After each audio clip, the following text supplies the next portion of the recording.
मार्कंडेय जी महाराज काम्य वन में विराजमान पांडवों को भगवान श्री राम के पावन चरित्र का गायन करके उन्हें श्रवण करा रहे हैं। ये भवबंधन मुक्त करने वाला भगवान श्री हरि का महान पावन चरित्र है। जब प्रभु बड़े कृपाल होते हैं तब हमको उनके चरित्र सुनने का सौभाग्य मिलता है और श्रवण करने पर ऐसा नया नया रस लगता है कि अब मैं प्रभु के चरित्र सुने बिना रह नहीं सकता।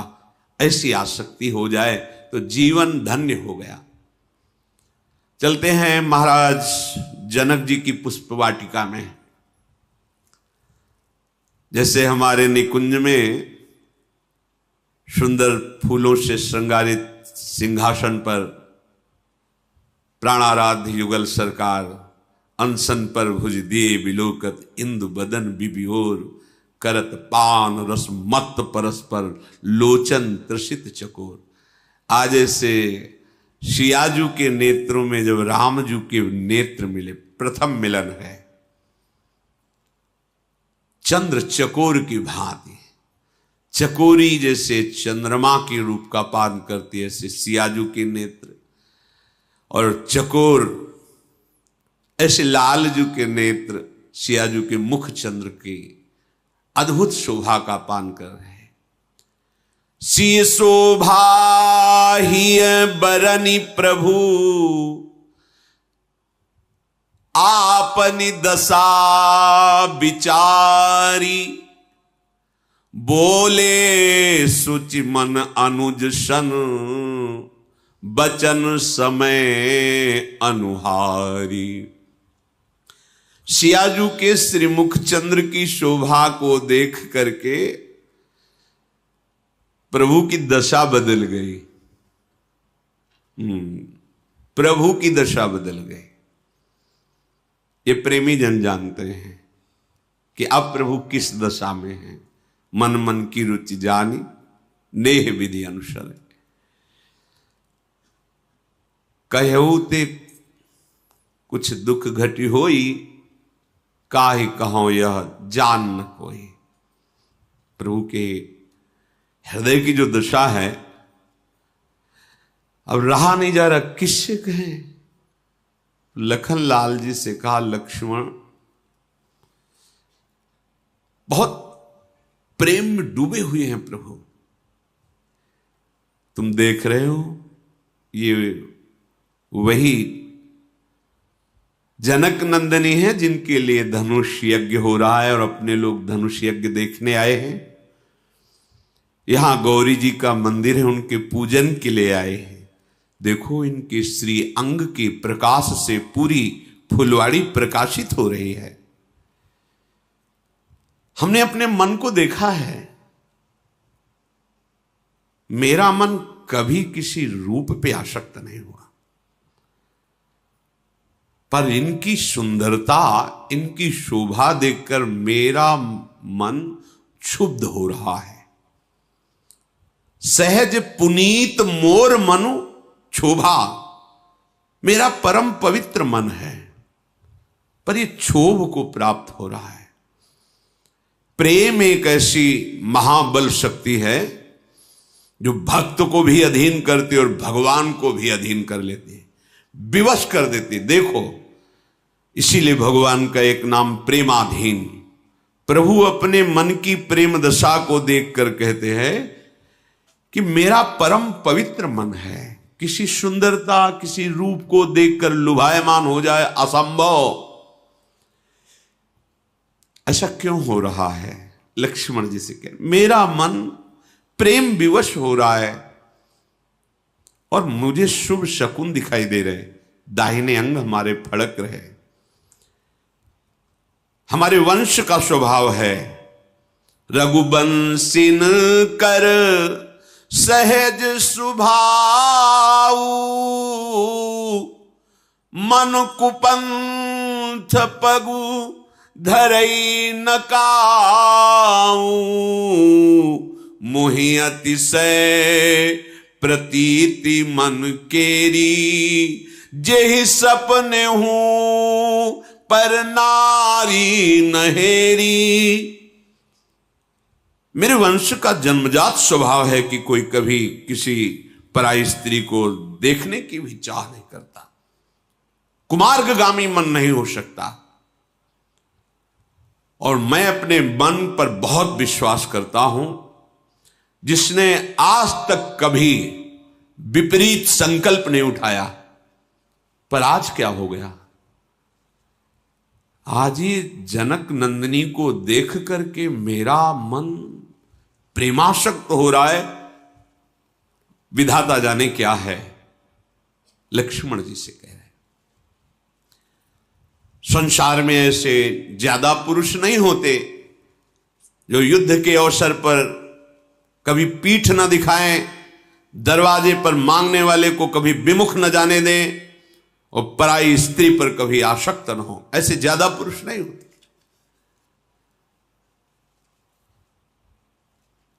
प्रभु बात तो लखन जी से कह रहे हैं, दृष्टि सियाजू के मुख पर है। सियाजू को एकदम चेतना से आती है। सखियां कह रही कि गौरी पूजन करके शीघ्र चलना है। फिर एकदम चेतना सी जागृत होती है। बार बार चंचल ने, कहां गए वो राजकुमार। सखियों ने कहा, विवश मत होइए, देखो वो लता की ओट में वो विराजमान। फिर नेत्र जाकर प्रभु के मुख चंद्र की शोभा का पान कर रहे। प्रभु भी फूल का दोना हाथ में ही है और जानकी जी को निरख कर प्रेम मगन हो रहे। दोनों चंद्र चकोरी की भांति विवश हैं।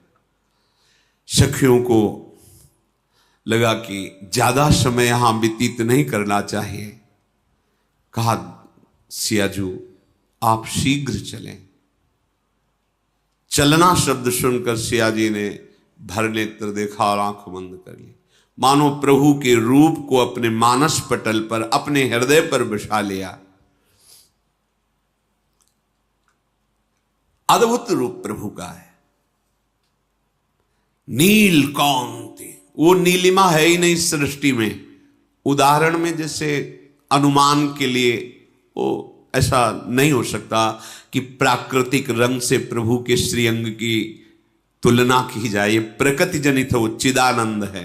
जैसे कहा गया, केकी कंठाभ नीलम, मोर के गले की जैसे नील कांति। जैसे कहा गया है कि नवीन जलधर मेघ की कांति। कहा अनुमान के लिए केवल कि ऐसा हो सकता है, नहीं, कोई नहीं। ये उपमा और अनुमान और अलंकार से बहुत अलग हैं। ये अद्वितीय सच्चिदानंद हैं। बिना प्रेम दृष्टि प्राप्त हुए, दिव्य दृष्टि प्राप्त हुए अद्भुत नीलकांति। गौरवर्ण लखनलाल जी पास में, अरविंदाक्ष, विशाल मनोहर, विशाल भयानक नहीं, मनोहर। कुछ कुछ अरुणिमा है नेत्रों में और प्रेम युक्त है। और मोर पंख माथे पर बांधे हुए हैं। मोर पंख सिर शोहत नीके, गुच्छ बीच बिच कुसुम कली के। सुंदर श्याम वर्ण के केशों को, सुंदर कलियां और फूल श्रृंगारित, और बीच में मोर मुकुट धारण की हुई राम जी। बर राव श्या का अंतर है, श्याम जी राम जी। अगर वे धनुष बाण हुए बिल्कुल वैसे, मोर मुकुट, मोर पंख सिर शोहत नीके। माथे पर तिलक और पसीने की बूंदे। महीना गहन का बहुत मेहनत वाला कार्य कर रहे हैं ना, फूल चुन रहे हैं। पसीना कैसे आ गया महाराज के, सोचने वाली बात है। अगहन के महीने में पसीना, जेठ बैसाख हो, दोपहर का समय है भाई, जेठ वैशाख का है, थोड़ा श्रम युक्त कार्य कर रहे हैं तो पसीने की बूंदें आ गई। भाल तिलक श्रम बिंदु सुहा। ये श्रम बिंदु जानते हो काहे के हैं? जानकी जी के रूप को जब पान कर रहे तो माथे पे पसीना आ गया। ये प्रेमियों का विषय है, ये बुद्धि का विषय नहीं है। प्रेम की दशा में ये भी आता है, पसीना पसीना हो जाना, कंपायमान हो जाना, शरीर रूम रूम पुलकित हो जाना। सुंदर मकराकृत कुंडल, धनुष के समान टेढ़ी भौहें, रत्नारे नेत्र, ठोड़ी नाक गाल, बड़े ही सुंदर और मंद मुस्कुराहट। करोड़ कामदेव मूर्छित हो जाएं। और गंभीर स्वभाव, इधर मोर मुकुट वाले का रसीला स्वभाव, टेढ़ी चाल, तिरछी चितवन, बाके बाके, इनका सब कुछ बाका। ये सीधे महाराज, बड़े गंभीर महाराज, नेत्र भी बहुत संभाल के उठाना, बिल्कुल एक एक चेष्टा बड़ी गंभीरता पूर्वक। हमारे जो लालजू महाराज है ना, छैल छबीली लाडली, छैल छबीले लाल, ये महाराज तो रस बरसाते रहते। उधर महाराज बहुत गंभीर, बहुत गंभीर। यही वही यहां वहां दो बालक देखा, मति भ्रम से दो दिखाई देते, एक ही है। वक्षा विशाल वक्षा स्थल, मणियों की माला,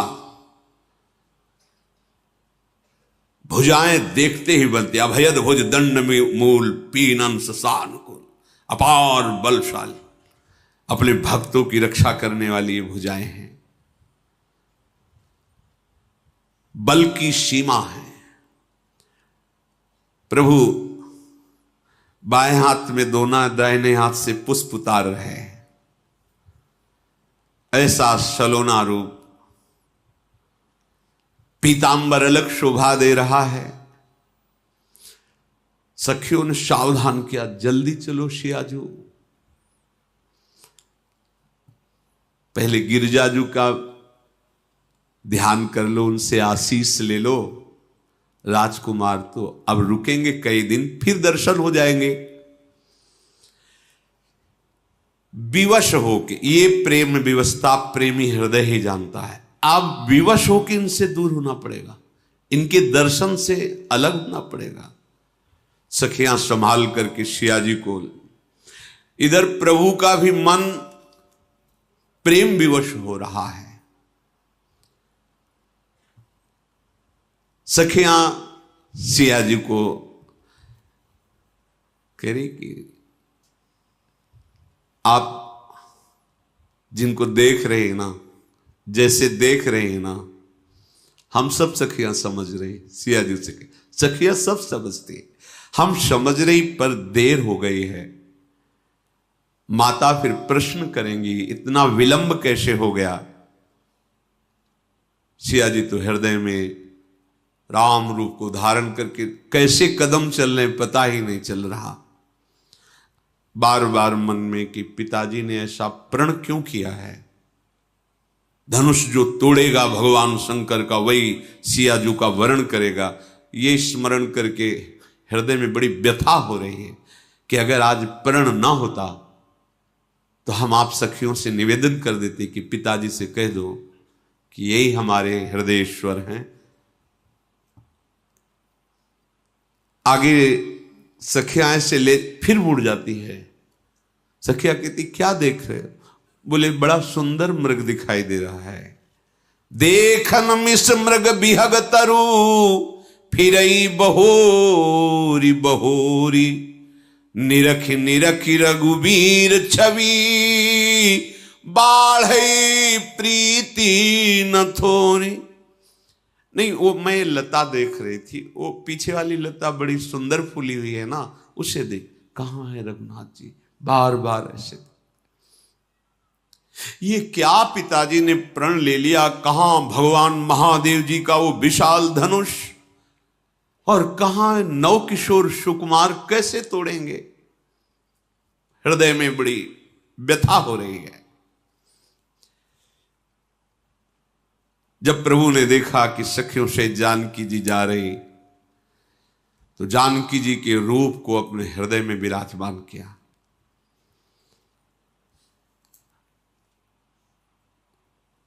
इतना सुंदर रूप लक्ष्मण, त्रिभुवन में कोई इतना सुंदर नहीं जितनी जानकी जी सुंदर है। ये प्रभु वही हैं जिनका न आदि है, न मध्य है, न अंत है। वेद भी जिनके प्रभाव को नहीं जानते, विश्व को मोहित करने वाले परम स्वतंत्र भगवान, देखो जानकी जी के रूप में प्रेम विवश हो रहे हैं। बस सीता जी को एक ही बात समझ में आई कि अब तो जो भी बात बनेगी आशीर्वाद से ही बनेगी। चलो गौरी जी को मनाएं, गिरिजा जी को मनाएं। पास गई, विवश होकर के बैठ गई और कहा कि आज तक जिसने आपसे मांगा मां, कभी कोई विमुख नहीं गया, क्योंकि आप मां हो। भगवान शिव के वो प्राणों से भी प्रिय हो। आपके सी चरणों की सेवा से कौन सा फल दुर्लभ है।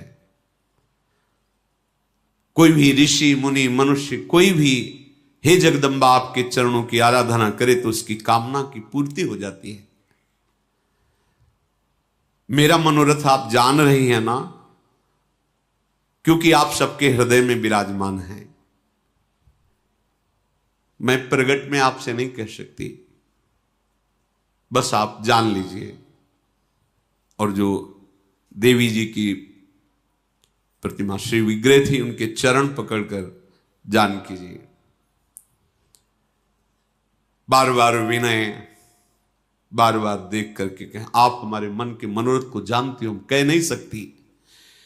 विनय प्रेम बस भई भवानी, खसी माल मूर्ति मुस्कानी, सादर सिय प्रसाद सिर धरऊं, बोली गौरी हरस ही भरेऊं। जब सियाजू विवश हो रही थी तो जगदम्बा जी ने अपनी माला सिया जी के मस्तक पर, यह आराध्य देव का संकेत होता है। आप एकटक प्रभु को देख रहे हैं और बात कर रहे हैं अंदर से। कोई पुष्प गिर जाए कर कमल का, कोई श्रृंगार, समझ लो सीधे बात हो गई आपकी। बहुत बार ऐसा प्रेमी जनों को अनुभव होता है। खसी माल, तत्काल माला गले से श्री जानकी जी ने, और देखा कि श्री विग्रह जगदम्बा का मुस्कुरा रहा है, और मुस्कुरा ही नहीं रहा, जगदम्बा बोलने लगी। बोली, सुनो सिय सत्य असीस हमारी, पूजी मन कामना तुम्हारी। हे सियाजू, मैं सत्य बोलती हूं, मेरा आशीर्वाद है जो तुम्हारे मन में चल रहा है वो निश्चित पूर्ण होगा, वो तुम्हें प्राप्त होगा। मनु जाहि राचु मिली सोबरु, सहज सुंदर सावरो, करुणा निधान सुजान सीलु, सनेहु जानत रावरो। तुम्हारा मन जहां अनुरक्त हो गया मैं जान रही हूं। स्वभाव से सांवरे सरकार तुम्हें मिलेंगे, जिस भाव से तुम चिंतन कर रही हो वो बहुत करुणामय है, वो सुजान सर्वज्ञ हैं, वो तुम्हारे हृदय की बात जान रहे हैं, तुम्हारे शील और स्नेह में वो डूबे हुए हैं, तुम्हें निश्चित उनकी प्राप्ति होगी। ऐसा आशीर्वाद गौरी जी ने, जगदम्बा जी ने दिया। अब तो हृदय में अपार आनंद, क्योंकि जगदम्बा जी ने कहा है कि जो तुम्हारे मन में है, मनुजा ही राच्यो मिली सोबर सहज सुंदर सावरो, सावरे सरकार को अपने प्रीतम रूप में वर्ण किया, निश्चित तो मिलेंगे। यही भांति गौरी असीस सुनी सिय सहित ही हरसी अली, तुलसी भवानी पूजी पुनि पुनि मुदित मन मंदिर चली। सखियों सहित सिया जी बहुत आनंदित हो गई, जगदम्बा ने वर दिया है, आज तो हमारे सब अनुकूल हो गया।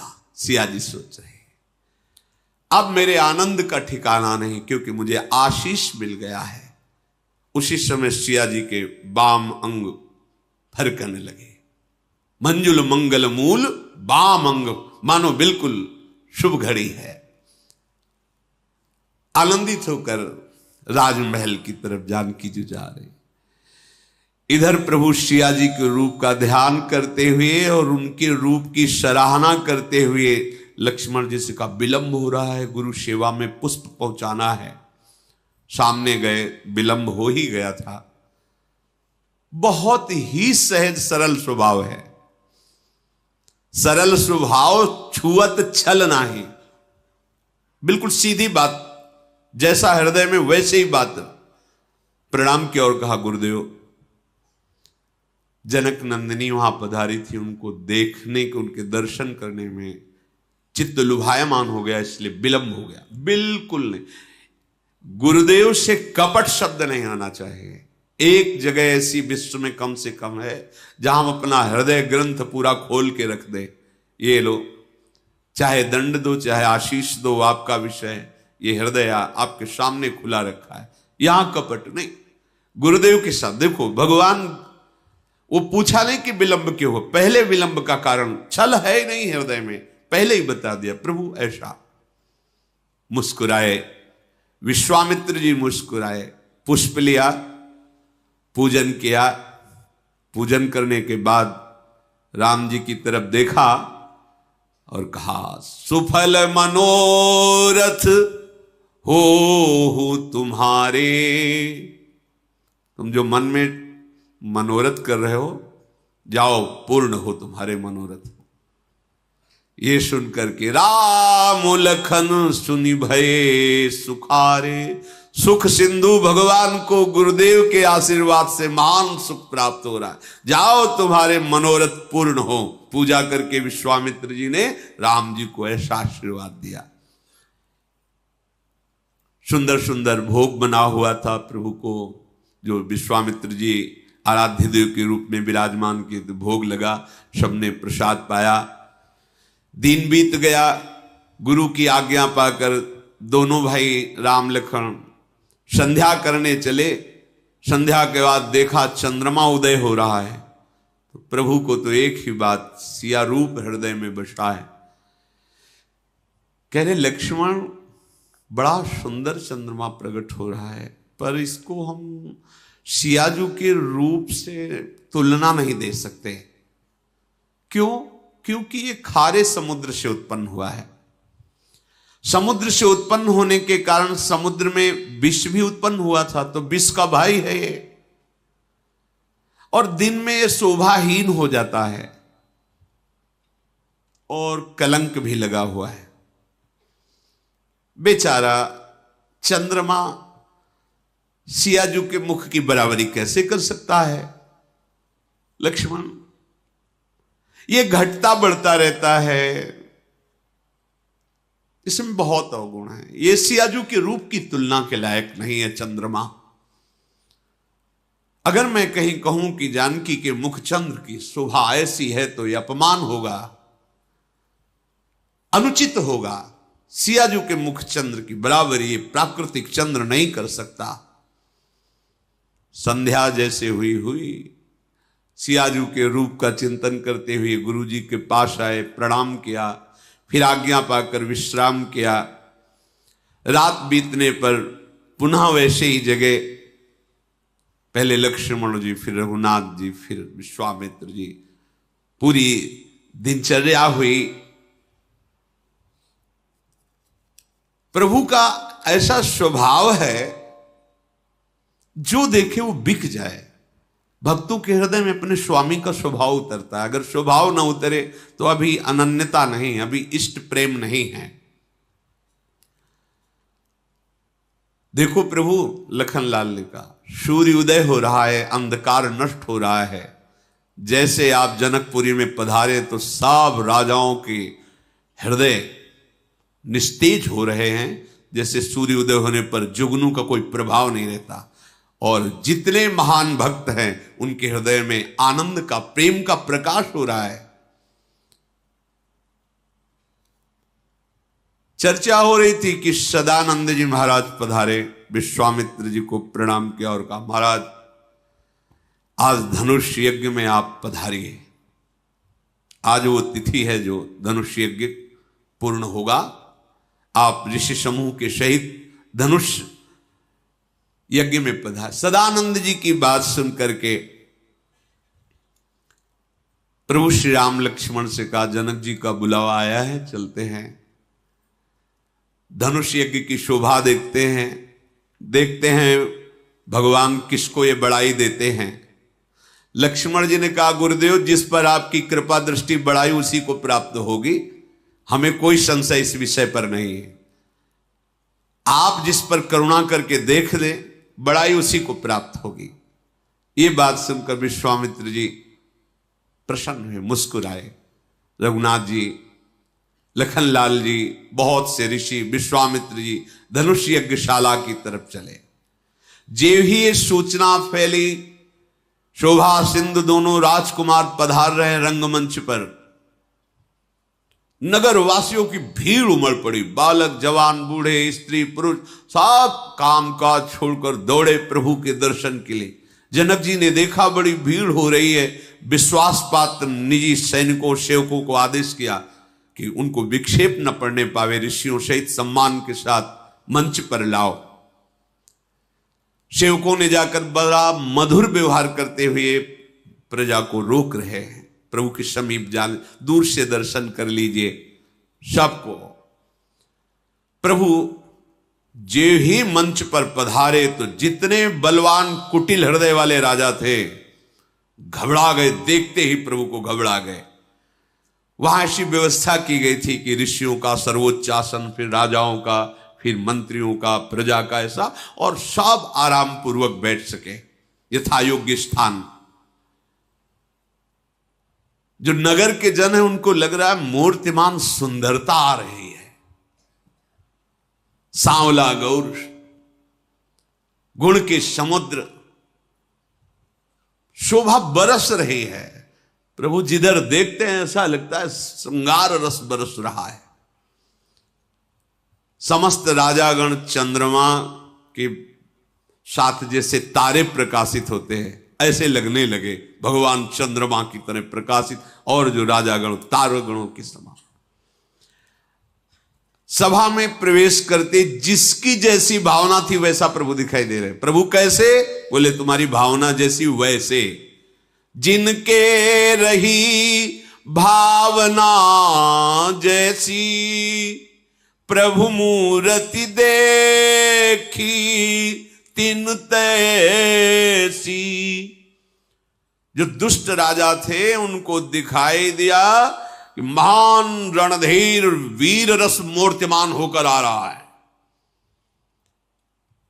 प्रभु जब चलते हैं, चूंकि सेवा में है, इसलिए दाहिने हाथ पर बाण और बाएं हाथ पर धनुष, सिंहवत चाल। अखिल लोक के स्वामी हैं। घबरा गए देखकर, सबको विश्वास हो रहा है कि यही धनुष तोड़ेंगे। कुटिल राजा हृदय में जल रहे। देखो कुटिलता का प्रभाव, आनंद समुद्र को देख के जल रहे हैं। प्रभु को देख करके उनके हृदय में जलन पैदा हो रही। इसीलिए बिना भक्ति के हृदय आनंदित नहीं हो सकता। सामने प्रभु हो तो भी, देखो देखो ना, प्रभु सामने हैं और वो जल रहे हैं। जो वहां राक्षस लोग राजाओं का वेश धर करके आए थे कि धनुष तोड़ेंगे, जानकी को ले जाएंगे, उन्होंने देखा कि मूर्तिमान प्रचंड काल पधार रहा है। काल। नगरवासियों ने देखा कि ये दोनों तो रूप समुद्र नेत्रों को सुख पहुंचाने वाले आ रहे हैं। जो 9 युवतियां हैं वो अपने अपने भाव के अनुसार देख रही, मानो श्रृंगार रस ही मूर्तिमान होकर पधार रहा है। जो बड़े ज्ञानी जन बैठे थे, ज्ञानियों की सभा है राजा जनक की, वो साक्षात देख रहे हैं परम तत्व पधार रहा है। विद्वान जन पुराणवेत्ता देख रहे हैं कि विराट रूप भगवान पधार रहे हैं। कुटुंबी जन देख रहे हैं बहुत प्रिय आ रहे हैं, जैसे परिवार के जन ऐसे जो उनको लग रहा है बहुत प्यारा बालक है, बहुत नवकिशोर ऐसा दिखाई दे रहा है। और जो जनक जी और उनकी रानियां और उनकी सेवा में जो हैं वो बिल्कुल ऐसा देख रहे जैसे मेरा बच्चा पधार रहा है प्रभु को, मेरा बेटा पधार रहा है, ऐसा एकदम वात्सल्य। जो वहां योगी जन विराजमान हैं उनको शांत शुद्ध सम स्वता प्रकाश परम तत्व का बोध हो रहा है। जो हरिभक्त विराजमान देख रहे आराध्य देव भगवान पधार रहे हैं।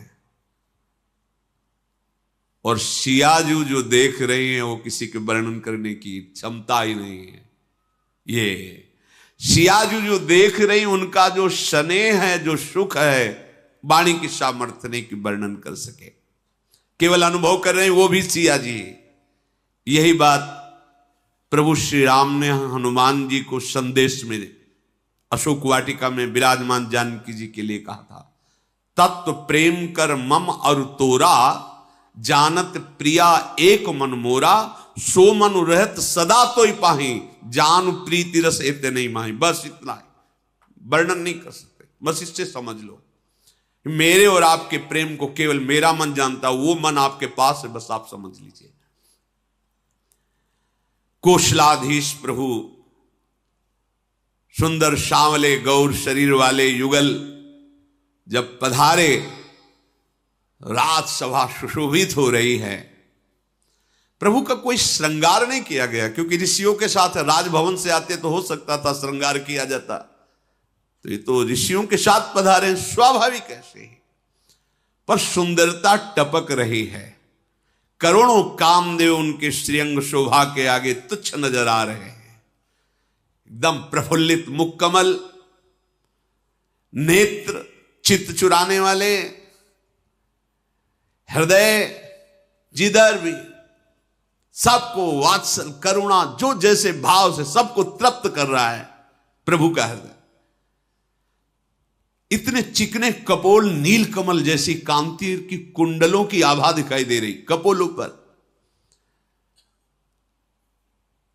ओठ प्रदेश ऐसे, वाणी ऐसी, हंसी ऐसी, कैसे वर्णन करे। टेढ़ी भौहें, सुंदर नासिका, ललाट पर स्वाभाविक विशाल भाल, तिलक, घुंघराली अलकावली और पीली 4 कोने की टोपी, चौकोनी टोपी पीले रंग की, और से बीच बीच में पुष्प लगे हुए हैं। मानो तीनों लोकों की सुंदरता अगर एकत्रित की जाए तो भी तुलना नहीं की जा सकती। असीम सौंदर्य, हृदय पर गुंज गजमुक्ताओं की सुंदर, तुलसी की ये मालाएं, विशाल कंधे, खड़े होने की सिंहवत ऐंठ, पीठ पे तरकश, पीतांबर, दाहिने हाथ में बाण, बाएं हाथ में कंधे पर धनुष, यज्ञोपवीत, नख से सिक तक शोभा ही शोभा। जो देखता है वो ये कहता है कि आज हमने जन्म लेने का फल प्राप्त कर लिया, प्रभु को देखा। अनुपम रूप,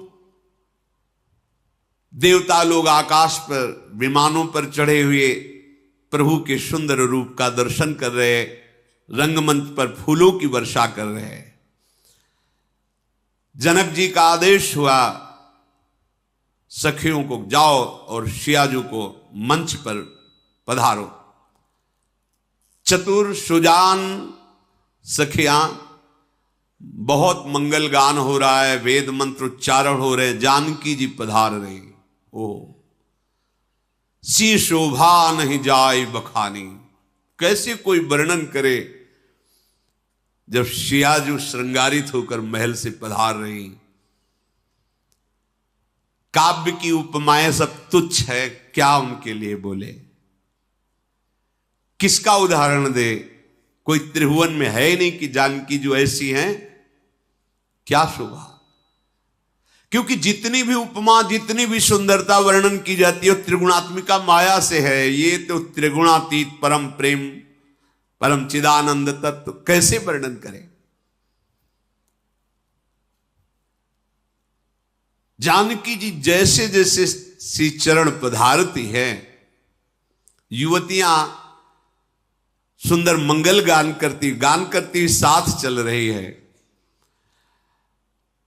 बार बार बहुत से ऋषि मुनि सब सोच रहे हैं कि ऐसा त्रिभुवन में कोई सुंदर नहीं। वैसे त्रिभुवन सुंदरी, त्रिपुर सुंदरी जगदम्बा है, पर वो भी अर्धांग हैं भगवान शिव। लक्ष्मी जी भी सुंदर है, पर वो प्रकट हुई कहां से है, समुद्र से प्रकट हुई। कामदेव की पत्नी रति भी सुंदर है, पर इनके शाम सब विचार कर रहे कितनी सुंदर सियाजू हैं। सयानी सखियां एक एक कदम धीरे धीरे मनोहर गीत की ध्वनि है। नवल नवल पोशाक सियाजू धारण किए, आभूषण धारण किए, महाछवि पधार रही है। कोई ऐसा नहीं था सभा में जो मोहित ना हो गया हो।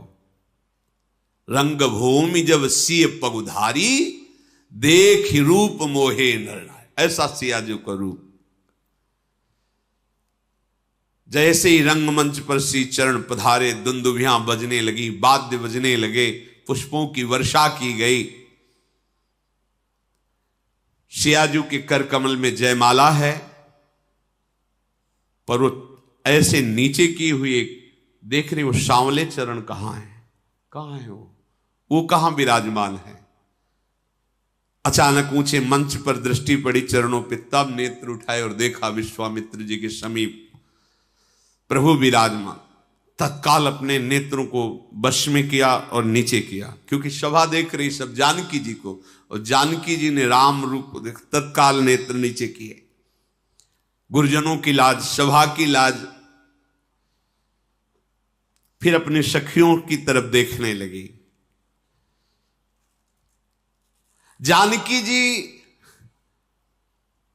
हृदय से विवश हो गई और विधाता से कहती है कि ये अजगौ बहुत हल्का हो जाए, आप ऐसी कृपा कर दो। हे प्रभु, हे विधाता, ये जो धनुष है ना, ये हल्का हो जाए जब राम जी उठावे, और जब ये राजा लोग उठावे तो भारी हो जाए।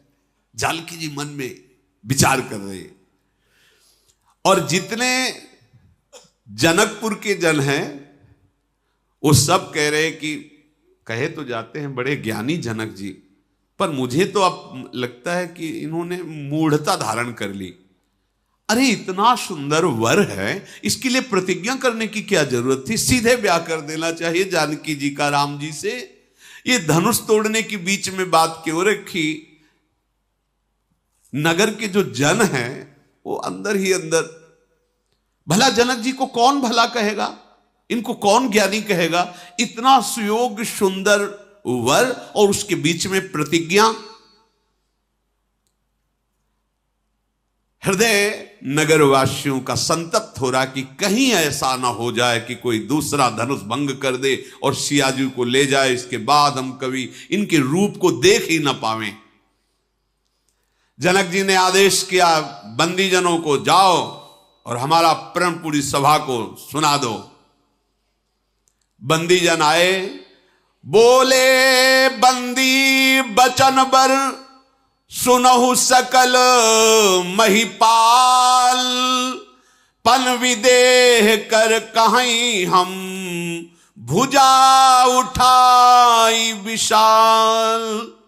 नृप भुज बल विधु शिव धनु राहु, गरुड़ कठोर विदित सब काहू, रावण बानु महाभट भारे, देखी सरासन गवही सिधारे, सोई पुरारी को दंडु कठोरा, राज समाज आजू जोई तोरा, त्रिभुवन जय समेत वैदेही, बिनहि विचारी बरई हठते ही। बंदीजनों ने कहा सावधान, समस्त राजाजन महाराजाधिराज जनक जी का प्रण सुनिए। राजाओं की भुजाओं का बल चंद्रमा है और भगवान शिव जी का धनुष राहु है। ये बहुत वजन वाला और कठोर है, सबको विदित है। ये अजगौ धनुष महान बलशाली है, महान भार धारण किए हुए बड़ा ही कठोर है। योद्धाओं में सूरवीर रावण और बाणासुर ने प्रणाम करके केवल चाहे उठाने की हिम्मत नहीं रही। दूसरों की हिम्मत अब देखने को मिलेगी। इस भगवान शंकर के धनुष को आज राज समाज में जो भी राजा तोड़ेगा उसे तीनों लोकों में विजय प्राप्त होगी, और जानकी जी बिना किसी विचार के अपनी जयमाला उसके गले में डाल देंगी। ये महाराज जनक जी का प्रण है।